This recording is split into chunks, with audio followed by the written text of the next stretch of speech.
If you have slept on Kamaru Usman, that is a you problem.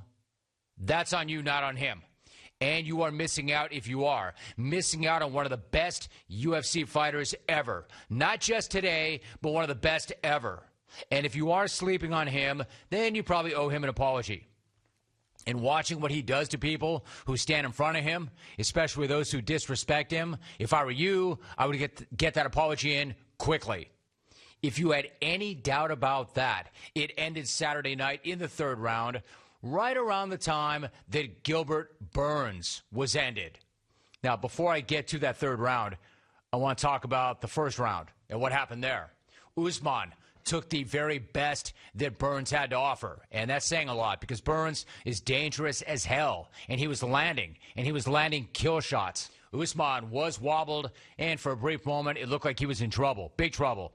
If this were a take about Gilbert Burns, I'd point out that Burns broke from his game plan. He got too amped up, too hyped in the moment, threw his plan out the window, and that he did not finish in a controlled manner. I would point out that as Burns said afterwards, quote, "I had him hurt, and I went crazy instead of staying with the game plan," end quote. Right, and it cost him. He paid the price. But again, this is not about Burns. This is not about his tactical errors. This take is about Usman.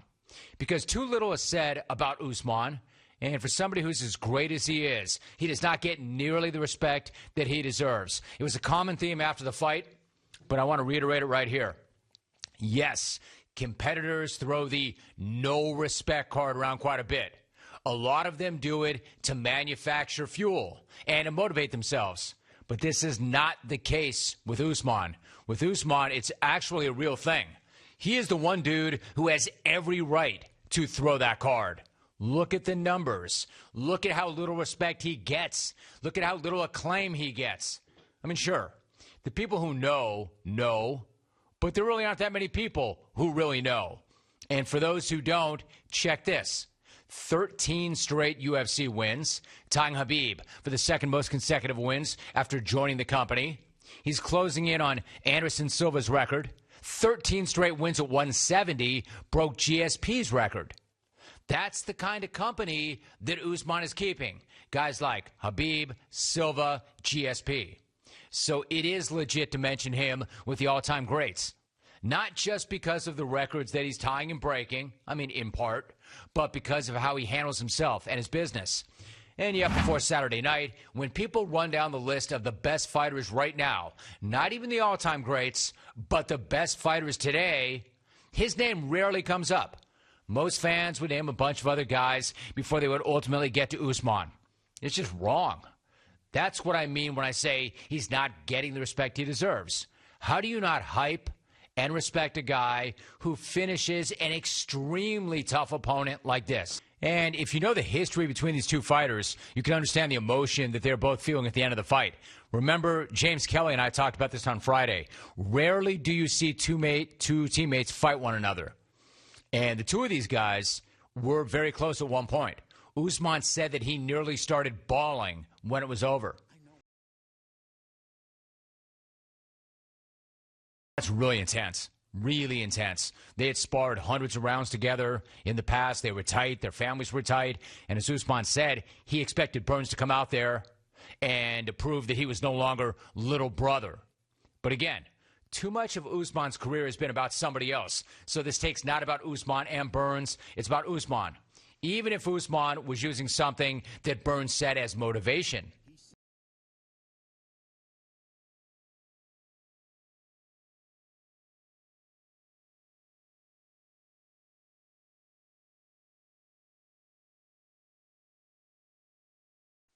See, now, I understand that this sport is not for everybody, and I'm not trying to talk you into it. If you don't like it or you don't get it or you don't want to hear about it, that's fine. I respect that. But from me to you, one of the reasons I love that sport is because of things like that. Things like that. Deeply, deeply personal. Not only deeply personal, but deeply personal in a sport that is deeply violent. It's pretty compelling. I mean, that's a man running on some fuel. Premium fuel, rocket fuel, like a guy who'd been watching The Last Dance and went Michael Jordan meme on everybody. He took the fact that Burns wanted his belt personally. It was a personal offense to him, and he used it against that guy. And by the way, I've said this a million times, and I'll go to my grave saying this. The all-time greats take things personally. You know that whole rap about, it's not personal, it's just business. Don't take it personally. Yeah, well, one of the reasons they are all-time greats is because they do take it personally. Where do you think that crazy fuel comes from? Where do you think that chip on the shoulder comes from? They take bleep personally.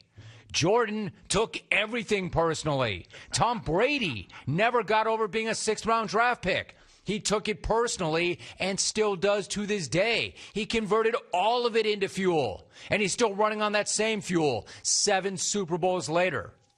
Afterwards, when he was asked who's not giving him respect, Usman was pretty simple about that too.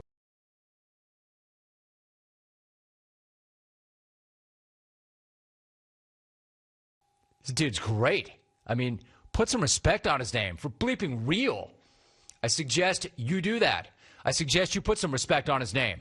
Not that he really gives a bleep, but he really gives a bleep. He's an artist, and he's sensitive about his bleep. And that artist will go Picasso on your face if you don't give him the respect he deserves. Dana White agreed with Usman. In fact, Dana White went a step further.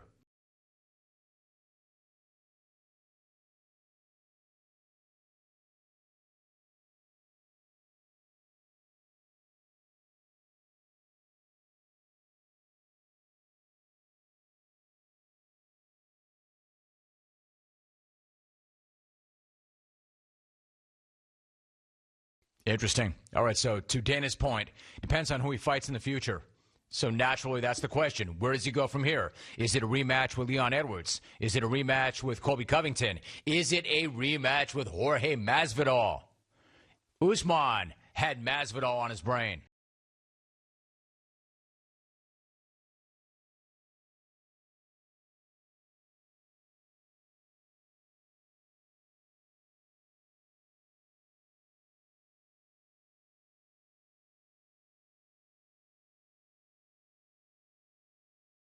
Coffin smack. I'm going to put that guy in a coffin. Now, you know how I feel about Game Bread. I love Jorge Masvidal. Game Bread's one of the baddest dudes on the planet. Usman's already beaten him, and now he's talking about putting him in a coffin. That's the level that Usman is on right now, especially in terms of fuel. Slam a great fighter into a coffin, fuel. And you better respect him. You better respect him or he's liable to put you in a coffin, too. Makes you wonder why Usman hates Masvidal so much, right? Can't really put my finger on it. Like, what did Jorge ever do or say? Why is he so intent about putting Jorge in a coffin? I mean, it's not like Jorge Masvidal came on this show during Radio Row last year and specifically called him out, saying that he would embarrass him. Oh, wait. Oh, yeah, that's exactly what he did. That's right. But I'll tell you this right now, and he said it in an interview as well, that he gets amped up. He gets very excited when guys talk trash, you know. So this is not for you or the viewers. This is directly for Usman. I'm going to embarrass you from start to finish, and I'm going to say it now so when it gets replayed 10 years from now, I'll tell you, I told you so. I'm going to embarrass you, whether it's on national TV or if I see you right now here today, wherever I see you, I'm going to embarrass you for the words you have said. All right, now you got guys who threaten each other all the time, right? Guys always threaten each other. It's not like if they ran into each other a couple of minutes later. I mean, that couldn't happen. Usman wouldn't think much of that, right? Oh, wait a minute. That also did happen. They did run into each other, and they did have a conversation a few moments later. That was not some kind of manufactured, contrived thing. That was two guys who happened to cross paths on Radio Row. So that was legit. Dana, not that you need my help, not that you need my advice, but make that happen. I will even spring for the coffin because one of them is going to end up in a coffin. Somebody is. And, hey, they know what they signed up for. I don't feel badly about it. I will pay for the coffin. What's a good coffin to run you these days? I don't even care. I don't even care. I'll pay for it.